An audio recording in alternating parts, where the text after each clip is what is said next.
Good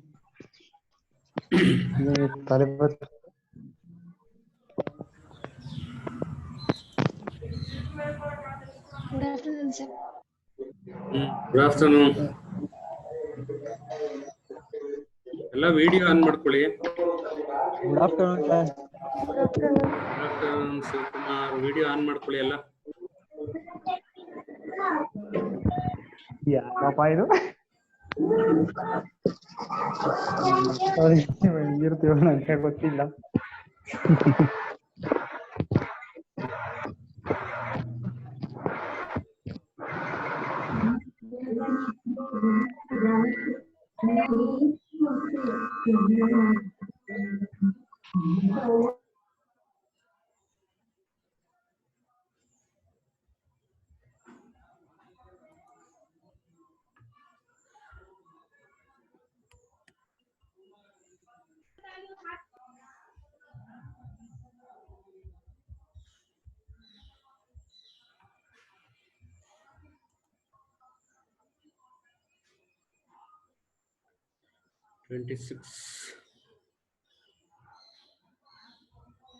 Perception, types of perception.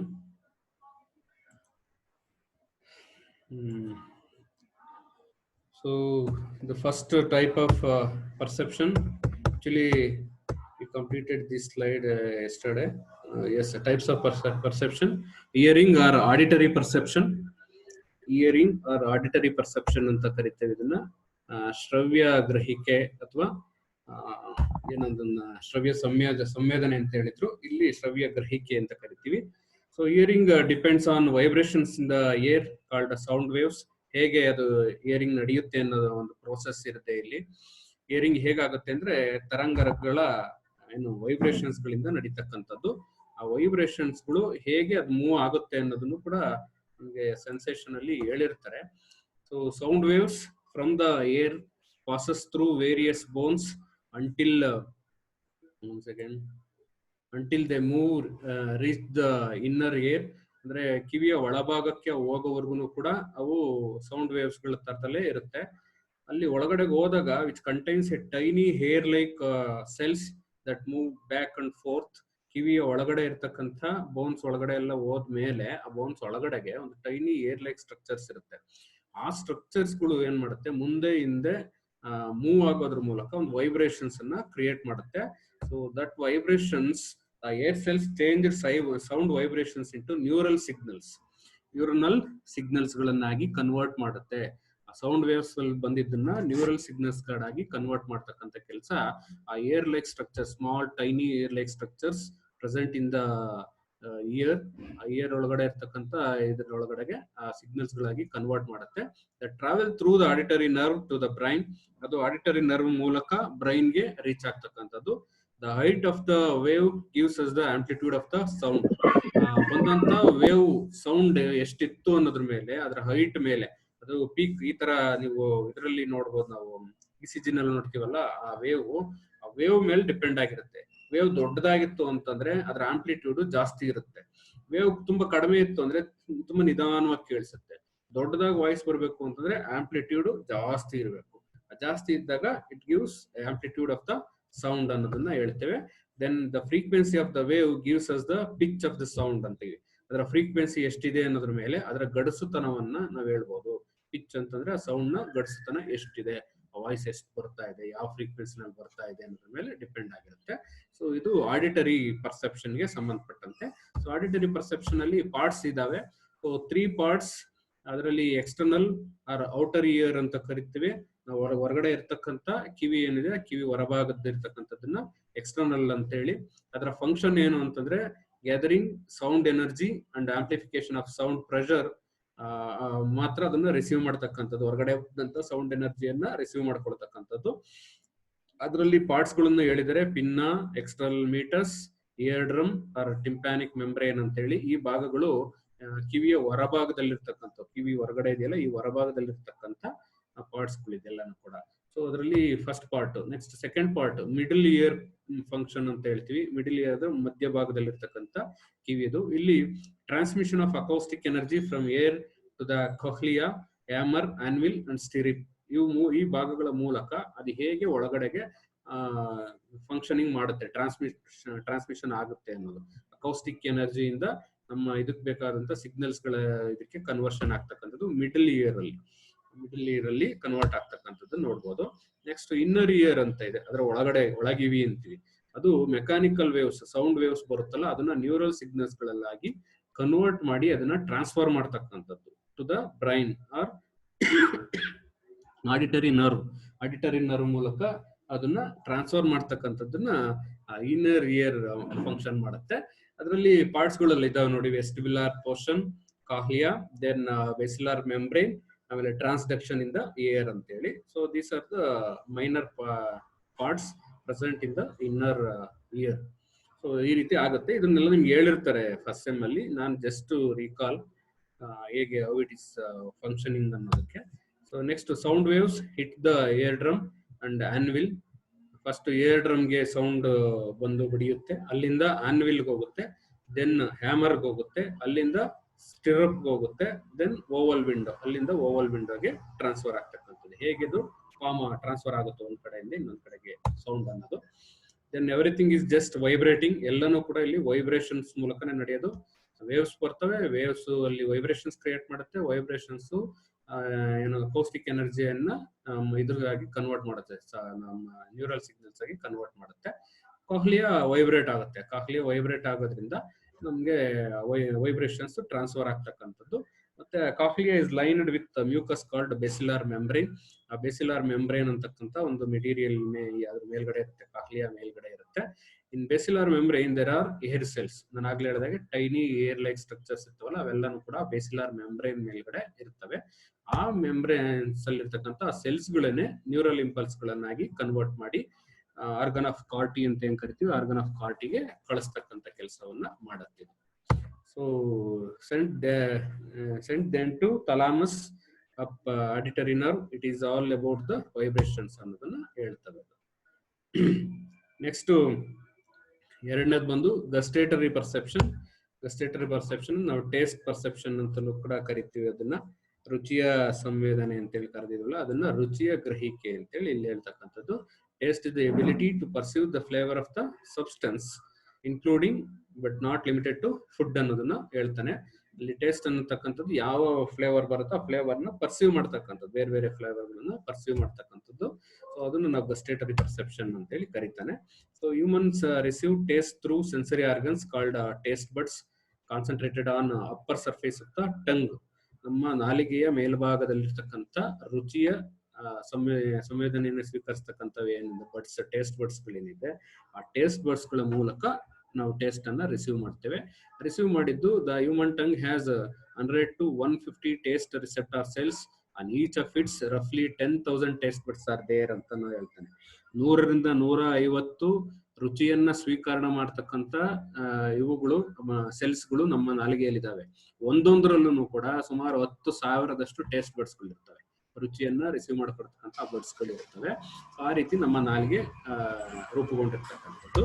So there are 5 primary ಟೇಸ್ಟ್ಗಳು ಇರ್ತಕ್ಕಂಥವು ಇಷ್ಟೇನೆ: sweet, bitter, salt, sour and umami.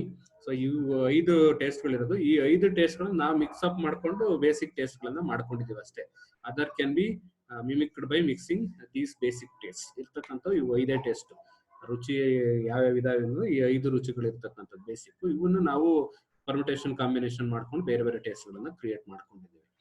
So gustatory perception, basic taste contribute only to the sensation.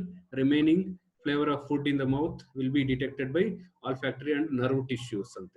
ಇಲ್ಲಿ ಗಸ್ಟೇಟರಿನಲ್ಲಿ ಬಂದಂತದ್ದು sensation ಯಾವಾಗ ಆಗುತ್ತೆ ಅಂದಾಗ mouth ಮೂಲಕ ಬಂದಂತ ಫುಡ್ ಅಲ್ಲಿ ಬಂದಿರೋ ಆಗಿರೋದು. ಇನ್ನು ಉಳಿದವು ಏನಾಗುತ್ತೆ, ಆಲ್ಫ್ಯಾಕ್ಟರಿ ಅಂದ್ರೆ ಮೂಗಿನ ಮೂಲಕ ಆಗ್ತಕ್ಕಂಥದ್ದು ನಡೆಯುತ್ತೆ. ಮೂಗಿಲ್ಲಿ ಸ್ಮೆಲ್ ಅನ್ನ ನೋಡಿ ಹೇಳ್ತಕ್ಕಂಥದ್ದು. ಟೇಸ್ಟ್ ಬಾಯಿಲ್ ಮೂಲಕ ಫುಡ್ ಜೊತೆನಲ್ಲಿ ಬಂದಿದ್ದನ್ನು ಮಾತ್ರ ಟೇಸ್ಟ್ ಮಾಡತಕ್ಕಂಥ ಎಬಿಲಿಟಿ ಗಸ್ಟೇಟರಿ ಪರ್ಸೆಪ್ಷನ್ ಇರೋವಂಥದ್ದು. We have bumps on our tongue called papillae. ನಮ್ಮ ನಾಲಿಗೆಯ ಮೇಲ್ಗಡೆ ಇರ್ತಕ್ಕಂಥ ಬಂಪ್ಸ್ ಗಳನ್ನ ಅಥವಾ ಉಬ್ಬುಗಳು ಅಂತ ಏನ್ ಕರಿತೀವಿ ಅವನ್ನ ಪ್ಯಾಪಿಲೆಗಳು ಅಂತ ಕರಿತೀವಿ. ಸೊ ಆ ಪ್ಯಾಪಿಲೆನಲ್ಲಿ your tongue and the roof of the mouth are covered with 1000 of tiny taste buds. Roof 2 ಮೇಲ್ಗಡೆದು ಅಷ್ಟೇ ಮತ್ತೆ ನಾಲಿಗೆ ಭಾಗ ಕೆಳಗಡೆದು ಅಷ್ಟೇ, ಎರಡನ್ನೂ ಕೂಡ ಸಾವಿರಾರು ಟೇಸ್ಟ್ ಬಡ್ಸ್ ಗಳನ್ನ ಒಳಗೊಂಡಿರ್ತಕ್ಕಂಥದ್ದು. ಇಲ್ಲಿಂದಲೇ ಸೆನ್ಸೇಷನ್ ಆಗೋದು, ಇಲ್ಲಿಂದಲೇ ಪರ್ಸೆಪ್ಷನ್ ಸ್ಟಾರ್ಟ್ ಆಗ್ತಕ್ಕಂಥದ್ದು. ನೋಡಿ ಅಲ್ಲಿ ಹೇಳಿದರೆ, when you eat something the saliva in your mouth helps break down your food. This causes the receptor cells located in your taste buds to send messages through sensory nerves to your brain ಅಂತೀವಿ. ನಮ್ಮ ಬ್ರೈನ್ಗೆ ಅದ್ರ ಆ ಒಳಗಡೆಗೆ ನಮ್ಮ ಏನು saliva create ಆಗುತ್ತೆ, ಆ ಸಲೈವಾದೊಳಗಡೆ ಮಿಕ್ಸ್ ಆಗ್ಬೇಕು ಫುಡ್ ಮಿಕ್ಸ್ ಆದಾಗಲೇ ಟೇಸ್ಟ್ ಬಡ್ಸ್ ಆಕ್ಟಿವ್ ಆಗೋದು. ಆ ಟೇಸ್ಟ್ ಬಡ್ಸ್ ಆಕ್ಟಿವ್ ಆದಾಗ ಇಮಿಡಿಯೇಟ್ ಮೆಸೇಜ್ ಹೋಗುತ್ತೆ. ಆ ಮೆಸೇಜ್ ಹೋದ್ರೇನೆ ಅದ್ ಟೇಸ್ಟ್ ಯಾವ ತರ ಇದೆ ಅನ್ನೋದು ಗೊತ್ತಾಗೋದು. ಇಲ್ಲ ಇದು ಯಾವ್ದು ಆಗ್ತಾ ಇಲ್ಲ ಅಂತಂದ್ರೆ ಅಲ್ಲಿ ಪರ್ಸೆಪ್ಷನ್ ನಡೆಯೋದೇ ಇಲ್ಲ, ನಿಮ್ಗೆ ಟೇಸ್ಟ್ ಯಾವ್ದು ಅನ್ನೋದು ಗೊತ್ತಾಗೋದೇ ಇಲ್ಲ. ಸೊ ಅದು ಗೊತ್ತಾಗ್ಬೇಕು ಅಂತಂದ್ರೆ ಮಿನಿಮಮ್ ನೀವಲ್ಲಿ ಸಲೈವ ರಿಲೀಸ್ ಆಗ್ಲೇಬೇಕು, ಸಲೈವ ಜೊತೆ ಫುಡ್ ಬ್ರೇಕ್ ಡೌನ್ ಆಗ್ಲೇಬೇಕು. ನಾವು ಸುಮಾರು ಈಗೀಗ ಬರ್ತಾ ಇರೋವೆಲ್ಲ ಹೇಗಿದಾವೆ ಅಂದ್ರೆ, ಬಾಯಲ್ಲಿ ಆಹಾರವನ್ನು ಜಾಸ್ತಿ ಹೊತ್ತು ಇಟ್ಕೊಳ್ಳೋದೇ ಇಲ್ಲ, ಡೈರೆಕ್ಟ್ ಆಗಿ ನಾವು ಬಾಯಲ್ಲಿ ಇಡ್ತೀವಿ, ನಾಲ್ಗೆ ನಂಗೆ ಒಳಗೆ ಹೋಗ್ತಾ ಇದೆ, ಬಾಯಲ್ಲಿ ಇರೋದೇ ಇಲ್ಲ. ಬಾಯಲ್ಲಿ ಇರಬೇಕು, ಸಲೈವ ಮಿಕ್ಸ್ ಆಗ್ಬೇಕು. ಸಲೈವ ಮಿಕ್ಸ್ ಆದ್ರೇನೆ ನಿಮ್ಮ ಆಹಾರ ಡೈಜೆಷನ್ ಆಗ್ತಕ್ಕಂಥದ್ದು. ಇದರಲ್ಲೂ ಈ ಮೊಬೈಲ್ ಟಿವಿಗಳು ಬಂದ್ಬಿಟ್ಟು ಏನ್ ಮಾಡ್ಬಿಟ್ಟಿದೀವಿ, ಡೈರೆಕ್ಟ್ ಆಗಿ ಇಡೋದು, ನೋಡೋದು, ಹಿಂಗ್ ಒಳಗಡೆ ನುಂಗ್ತಾ ಇರೋದು ಅಷ್ಟೇ, ಇಯೋದೇ ಇಲ್ಲ, ಅದನ್ನ ಬ್ರೇಕ್ ಡೌನ್ ಆಗೋದೇ ಇಲ್ಲ. ಬ್ರೇಕ್ ಡೌನ್ ಆದ್ರೇನೆ ನಿಮ್ಗೆ ರಿಸೆಪ್ಟಾರ್ ಸೆಲ್ಸ್ ಗಳಲ್ಲಿ ಓಪನ್ ಆಗೋದು, ಆಕ್ಟಿವ್ ಆಗೋದು, can find out the taste. So ಹಾಗಾಗಿ ಟೇಸ್ಟ್ ಗಳು ರಿಸೀವ್ ಆಗ್ಬೇಕು ಅಂದ್ರೆ ಸಲೈವಾ ಜೊತೆ ಬ್ರೇಕ್ ಡೌನ್ ಆಗ್ಬೇಕು ಅನ್ನೋದಕ್ಕೆ. So next, your brain then tells you what you flavours you are. ನಿಮ್ಮ ಬ್ರೈನ್ಗೆ ಮೆಸೇಜ್ ಹೋದ ನಂತರ ಅಲ್ಲಿಂದ ವಾಪಸ್ ಬರುತ್ತೆ, ಅದು ಯಾವ ಟೇಸ್ಟ್ ನೀವು ಟೇಸ್ಟ್ ಮಾಡ್ತಾ ಇರಬೇಕಂದ್ರೆ ಯಾವ ತರದ್ದು ಅನ್ನೋದನ್ನ ನಿಮ್ಮಲ್ಲಿ ಬರುತ್ತೆ. ಸೊ ಇದು ಎರಡನೇದು ಗಸ್ಟೇಟರಿ ಪರ್ಸೆಪ್ಷನ್ ಅಲ್ಲಿ ಇರ್ತಕ್ಕಂಥದ್ದು. ನೆಕ್ಸ್ಟ್ ಥರ್ಡ್ ಒನ್ ಬಂದು haptic touch or sense of touch ಅಂತೀವಿ, ಅಥವಾ ಟಚ್ ಪರ್ಸೆಪ್ಷನ್ ಅಂತಲೂ ಕೂಡ ಕರಿತೀವಿ. Haptic touch or sense of touch ಅಂದ್ರೆ ಚರ್ಮದ ಸಂವೇದನೆ ಅಂತ ಹೇಳಿ ಕರಿತೀವಿ, ಚರ್ಮದ ಗ್ರಹಿಕೆ, ಹೇಗೆ ಅದನ್ನ ಟಚ್ ಮಾಡೋದ್ರ ಮೂಲಕ ಆಗ್ತಕ್ಕಂಥದ್ದು. Cutaneous or skin sensation or skin perception ಅಂತಲೂ ಕೂಡ ಕರಿತೀವಿ ಅದನ್ನು. ಕ್ಯುಟೇನಿಯಸ್ ಪರ್ಸೆಪ್ಷನ್ ಅಂದ್ರೂ ಅದೇ, ಹ್ಯಾಪ್ಟಿಕ್ ಟಚ್ ಅಂದ್ರೂ ಅದೇ, ಸೆನ್ಸ್ ಆಫ್ ಟಚ್ ಅಂದ್ರೂ ಅದೇ, ಸ್ಕಿನ್ ಪರ್ಸೆಪ್ಷನ್ ಅಂದ್ರೂ ಅದೇ. ಸೆನ್ಸೇಷನ್ ಅಂತಿದೆ, ಅದು ಪರ್ಸೆಪ್ಷನ್ ಅಂತ ಮಾಡ್ಕೊಳ್ಳಿ. Okay, next, haptic perception is the process of recognising objects through touch. ನಮ್ಮ ಇನ್ನೊಂದು ಸೆನ್ಸ್ ಆರ್ಗನ್ ಚರ್ಮದ ಮೂಲಕ ಆಗ್ತಕ್ಕಂಥ ಪರ್ಸೆಪ್ಷನ್ ಇದು. Skin, the largest organ of your body, perform many important biological functions while also providing much of what is known as a sensual pleasure. ನಮ್ಗೆ ಏನಾದ್ರೂ touch ಆಗ್ತಾ ಇದೆ ಅನ್ನೋದು ಗೊತ್ತಾಗ್ಬೇಕು ಅಂತಂದ್ರೆ ಸ್ಕಿನ್ ಮೂಲಕನೇ ಗೊತ್ತಾಗ್ತಕ್ಕಂಥದ್ದು. ಮತ್ತೆ largest organ of the your body ಅಂತೀವಿ, ಯಾಕಂದ್ರೆ ಎಲ್ಲ ದೇಹದ ಎಲ್ಲ ಭಾಗವನ್ನು ಕೂಡ ಸ್ಕಿನ್ ಇಂದ ಕವರ್ ಆಗಿರ್ತಕ್ಕಂಥ ನೋಡ್ಬೋದು. It gives protection to our body, external damages ಗಳಿಂದಲೂ ಪ್ರೊಟೆಕ್ಷನ್ ಕೊಡುತ್ತೆ, ಮತ್ತೆ ಎಕ್ಸ್ಕ್ರೀಷನ್ ಪ್ರೋಸೆಸ್ ಅಲ್ಲೂ ಕೂಡ ಅದು ಹೆಲ್ಪ್ ಮಾಡುತ್ತೆ, ಆ ತರದಲ್ಲಿ. Next, our sense of touch is controlled by huge network of nerve endings and touch receptors in the skin known as somato sensory system ಅಂತೀವಿ ಅದಕ್ಕೆ, SSS ಅಂತ, ಸೊಮ್ಯಾಟೋ ಸೆನ್ಸರಿ ಸಿಸ್ಟಮ್. ಇದೆಲ್ಲ ನಮ್ಮ ಚರ್ಮದಲ್ಲಿ ಇದಾವೆ ಟಚ್ ರಿಸೆಪ್ಟರ್ಸ್ಗಳು. ಸೊ ಅವೆಲ್ಲ ನರ್ವ್ ಎಂಡಿಂಗ್ಗಳು, ಪ್ರತಿ ನರ್ವು ಬಂದು ಈ ಚರ್ಮಕ್ಕೆ ಬಂದು ವಾಪಸ್ ಎಂಡ್ ಆಗಿ ವಾಪಸ್ ಹೋಗಿರ್ತಕ್ಕಂಥದ್ದು. ಆ ತರದ ನರ್ವ್ ಎಂಡಿಂಗ್ಸ್ ಗಳನ್ನ ಇರ್ತಕ್ಕಂಥದ್ದು, ಅಲ್ಲಿಂದಲೇ ನಮಗೆ ಟಚ್ ಸೆನ್ಸೇಷನ್ ಗೊತ್ತಾಗ್ತಕ್ಕಂಥದ್ದು. The system is responsible for all sensation we feel, cold, hot, smooth, rough, pressure, tickle, itching, pain, vibrations, ಈ ತರದ ಎಲ್ಲ ಟಚ್ಗಳು ಗೊತ್ತಾಗೋದು ಹೇಗೆ ಅಂತಂದ್ರೆ ಈ ಸಿಸ್ಟಮ್ ಕಾರಣ ಆಗಿರ್ತಕ್ಕಂಥದ್ದು touch sensation. Okay, so haptic sensation ಅಂತಲೂ ಕೂಡ ಕರಿತೀವಿ. ಇಲ್ಲಿ 3 ಲೇಯರ್ಸ್ ಇದೆ. ಎಪಿಡರ್ಮಿಸ್ ಔಟರ್ ಲೇಯರ್, ಅದು ಡರ್ಮಿಸ್ ಇಂಟರ್ಮೀಡಿಯೇಟ್ ಲೇಯರ್, ಮತ್ತೆ deep layers of subcutaneous adipose tissues ಅಂತ ಕರಿತೀವಿ. 3 ಲೇಯರ್ ಗಳಿಂದ ಚರ್ಮ ಆಗಿರ್ತಕ್ಕಂಥದ್ದು. ಎಪಿಡರ್ಮಿಸ್ ಅಂತಕ್ಕಂಥದ್ದು ಇದು ಔಟರ್ ಲೇಯರ್, ಡರ್ಮಿಸ್ ಅಂದ್ರೆ ಅದು ಇಂಟರ್ಮೀಡಿಯೇಟ್ ಮಧ್ಯದಲ್ಲಿ ಇರೋದು, ಕೆಳಗಡೆ ಇರತಕ್ಕಂಥದ್ದು ಸಬ್ಕ್ಯೂಟೇನಿಯಸ್ ಅಡಿಪೋಸ್ ಟಿಶ್ಯೂಸ್ ಅಂತ ಹೇಳಿ. ಸೊ ಈ 3 ಲೇಯರ್ ಗಳಲ್ಲಿ ಆಗಿರ್ತಕ್ಕಂಥದ್ದು.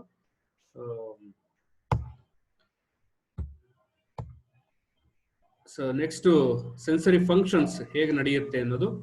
So factual experience, pressure and pain, thermal experience, ಆಮೇಲೆ pain receptors are probably the most important for your ಸೇಫ್ಟಿಗೆ ಬೇಕಾಗಿರ್ತಕ್ಕಂಥವು ಪೈನ್ ರಿಸೆಪ್ಟಾರ್ಸ್ ಗಳಿರ್ತವೆ. ಫ್ಯಾಕ್ಚುಯಲ್ ಎಕ್ಸ್ಪೀರಿಯನ್ಸ್ ಇರ್ತವೆ, ಪ್ರೆಷರ್ ಮತ್ತೆ ಪೈನ್ ಏನಾದ್ರು ಆಗೋ ಅಂತಂದ್ರೆ. ಥರ್ಮಲ್ ಅಂದ್ರೆ ಕೋಲ್ಡ್, ಬಿಸಿ, ಈ ತರದ್ದು ಇದ್ರೆ ಅಂತವನ್ನ ಥರ್ಮಲ್ ಎಕ್ಸ್ಪೀರಿಯನ್ಸ್ಗಳು ಪ್ರೊವೈಡ್ ಮಾಡ್ತವೆ, ಸೆನ್ಸೇಷನ್ ಅನ್ನ ಮಾಡ್ತಕ್ಕಂಥವು. ಮತ್ತೆ ಆ pain motivates us to tend to injuries, to restrict activity and to seek medical help ಅನ್ನೋದನ್ನ ಹೇಳ್ತೇವೆ. ಪೈನ್ ಏನಾದ್ರು ಆದಂತ ಟೈಮಲ್ಲಿ ಇಮಿಡಿಯೇಟ್ ಮೆಡಿಕಲ್ ಹೆಲ್ಪ್ ಹೋಗ್ಬೇಕು ಅಂದ್ರೆ ಸೆನ್ಸೇಷನ್ ಆಗ್ಬೇಕು ಮತ್ತೆ ಪರ್ಸೆಪ್ಷನ್ ನಡಿಬೇಕು. ಸೊ ಸೊ ಇದು ಟೈಪ್ಸ್ ಆಫ್ ಪರ್ಸೆಪ್ಷನ್ ಅಲ್ಲಿ third one skin perception. Next fourth one olfactory perception or smell perception ಅಂತ ಹೇಳ್ತೇವೆ. ಆಲ್ಫ್ಯಾಕ್ಟರಿ ಅಥವಾ ಸ್ಮೆಲ್ ನಮ್ಮ ವಾಸನೆ, ಮೂಗಿನ ಮೂಲಕ ಮಾಡ್ತಕ್ಕಂಥ ವಾಸನೆಯ ಗ್ರಹಿಕೆ. ಇಲ್ಲಿ smell depends on sensory receptors that respond to airborne chemicals ಅಂತೀವಿ. ಏರ್ ಬಾರ್ನ್ ಕೆಮಿಕಲ್ಸ್ ಅಂದ್ರೆ ಅದು ಒಳಗಡೆ ಹೋಗ್ಬೇಕು ಅಂದ್ರೆ ಮೂಗು ಒಳಗಡೆಗೆ ಇಟ್ಕೊಳ್ಳಾಗಿಲ್ಲ, ಅದು ಏರ್ ಜೊತೆ ಮಿಕ್ಸ್ ಆಗ್ಬೇಕು. ಮೂಗಿನ ಒಳಗಡೆಗೆ ನಾವು ಸ್ಮೆಲ್ ಅನ್ನ ಮಾಡ್ತಾ ಇದೀವಿ ಅಂದ್ರೆ ಆ ಏರ್ ಜೊತೆ ಮಿಕ್ಸ್ ಆಗ್ತಕ್ಕಂಥ ಕೆಮಿಕಲ್ಸ್ ಏನಿದಾವೆ ಆ ತರದ್ ಮಾತ್ರ ನಾವು ರಿಸೀವ್ ಮಾಡ್ತೀವಿ. ಈ ಬಾಯಲ್ಲಾದ್ರೆ ನಾವು ಬಾಯಿ ಒಳಗಡೆಗೆ ನಾಲ್ಗೆ ಟಚ್ ಮಾಡ್ಕೊಂತೀವಿ, ಅದೇನು ಟೇಸ್ಟ್ ನೋಡೋದು ತಗೊಂಡಿಂಗ್ ಅನ್ಕೊಂತೀವಿ. ಆದ್ರೆ ಮೂಗ್ ಒಳಗಡೆಗೆ ಇಟ್ಕೊಳಕ್ ಆಗಲ್ಲ. ಮೂಗ್ ಒಳಗಡೆಗೆ ಇಟ್ಕೊಳ್ಳೋದು ಅಂದ್ರೆ ಥ್ರೂ ಅವರ್ ಏರ್ ಬಾರ್ನ್, ಗಾಳಿಯ ಜೊತೆ ಮಿಕ್ಸ್ ಆಗ್ತಕ್ಕಂಥ ಕೆಮಿಕಲ್ಸ್ ಗಳು ಯಾವಿದಾವೆ, ಮೆಟೀರಿಯಲ್ಸ್ ಗಳೇನಿದೆ ಆ ಸ್ಮೆಲ್ ಮಾತ್ರ ನಾವು through our olfactory or smell perception ಮೂಲಕ ನಾವು ಇದು ಮಾಡ್ಕೊಬಹುದು.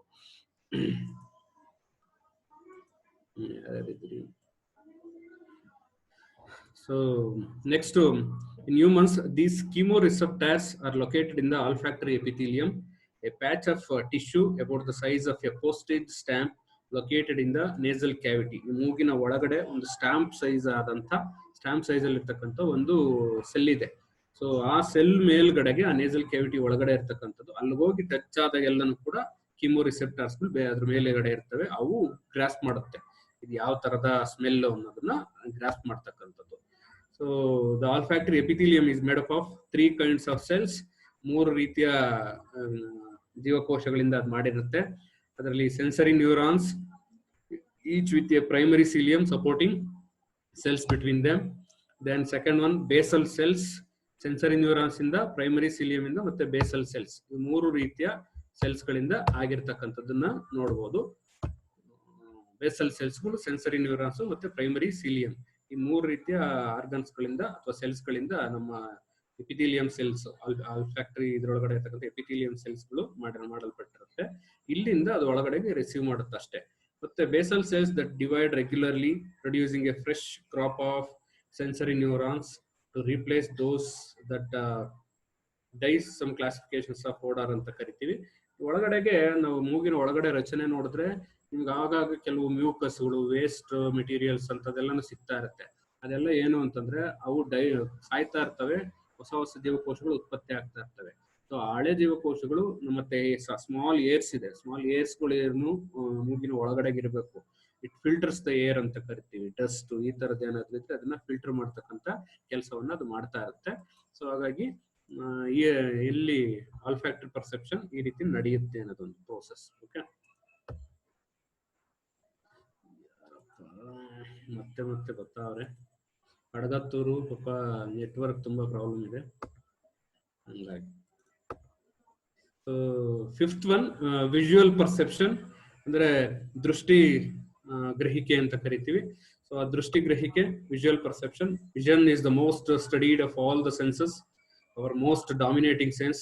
ದ ಹೋಲ್ ವರ್ಲ್ಡ್ ಒಳಗಡೆಗೆ ನಾವು ರಿಸೀವ್ ಮಾಡ್ತೀವಿ, ಗ್ರಾಸ್ಪ್ ಮಾಡ್ತೀವಿ ಅಂದ್ರೆ ಥ್ರೂ ಅವರ್ ವಿಷನ್, ನಮ್ಮ ಕಣ್ಣಿನ ಮೂಲಕನೇ. ಹಾಗಾಗಿ most using R most important type of perception ಅಂತಲೂ ಕೂಡ ಕರಿತೇವೆ. ನೋಡ್ಲೇಬೇಕು, ಅದನ್ನ ಕೇಳಿದ್ದೆ ಅಥವಾ ಬೇರೆ ಬೇರೆ ರೀತಿನಲ್ಲಿ ಅದನ್ನ ಗ್ರಾಸ್ಪ್ ಮಾಡೋದಕ್ಕೆ ಸಾಧ್ಯ ಇಲ್ಲ, ಆದ್ರೆ ನೋಡ್ತಕ್ಕಂಥದ್ದು ಇದೆಯಲ್ಲ ಅಷ್ಟು ಇಂಪಾರ್ಟೆಂಟ್. ಸೊ ಹಾಗಾಗಿ there are many parts of an eye, but the basic ones are the cornea, iris, retina, optic nerve and pupil. ಇವು major parts of the I. ಇದನ್ನ ನಿಮ್ಗೆ ಮೇಡಮ್ ಹೇಳಿರ್ತಾರೆ ಅಥವಾ ಸೆಮಿನಾರ್ ಏನೋ ಮಾಡಿಸಿದ್ರು ಅನ್ಸುತ್ತೆ ಅವರು, ಬೋರ್ಡ್ ಮೇಲೆಲ್ಲ ಚಿತ್ರ ಬರೆದು ಹೇಗಿತ್ತು. ಕಾರ್ನಿಯಾ ಇರುತ್ತೆ, ಐರಿಸ್ ಇರುತ್ತೆ, ರೆಟಿನಾ ಇರುತ್ತೆ, ಆಪ್ಟಿಕ್ ನರ್ವ್ ಇರುತ್ತೆ, ಮತ್ತೆ ಪ್ಯೂಪಿಲ್ ಅನ್ನೋದು ಇರುತ್ತೆ. ಪ್ಯೂಪಿಲ್ ಅಂದ್ರೆ ಸ್ಟೂಡೆಂಟ್ ಅಲ್ಲ, ಇಲ್ಲಿ ಇದು ಪಾಪೆ ಅಂತ ಕರಿತೇವಲ್ಲ, ಆ ಪಾಪೆ ಅಂತಕ್ಕಂಥ ಭಾಗ ಕಣ್ಣಿನ ಒಳಗಡೆ ಇರ್ತಕ್ಕಂಥವು. ಇವು ನಮ್ಗೆ ವಿಷನ್ ಅನ್ನ ತಂದು ಕೊಡ್ತಕ್ಕಂಥವು. ಏನು ಸ್ವೀಕರಿಸ್ತೀವಿ ಕಣ್ಣಿನ ಮೂಲಕ ಅದನ್ನೆಲ್ಲಾನು ಕೂಡ ಬ್ರೈನ್ಗೆ ತಗೊಂಡೋಗೋದಕ್ಕೆ ಹೆಲ್ಪ್ ಮಾಡ್ತಕ್ಕಂಥ ಪಾರ್ಟ್ಸ್ ಗಳಿವೆಲ್ಲ. ಸೊ ನೆಕ್ಸ್ಟ್ ಅದರಲ್ಲೇ our eyes is stimulated by various wavelengths of light. The different wavelengths are responsible for the diversity of colors what we see. There are many other types of waves that our eye cannot detect. ನಮ್ಗೇನು wave length ಅಲ್ಲಿ ನಮ್ಗೆ ಕಾಣಿಸುತ್ತೆ ಅದನ್ನ ಮಾತ್ರ ನಾವು ನೋಡ್ಬೋದು, ಅದನ್ನ ಬಿಟ್ಟು ಬೇರೆ ಯಾವ್ದನ್ನು ನಾವು ನೋಡಕ್ ಆಗೋದಿಲ್ಲ. ಸೊ ಅದನ್ನೇನಾದ್ರೂ ನೋಡ್ತಾ ಇದೀವಿ ಅಂತಂದ್ರೆ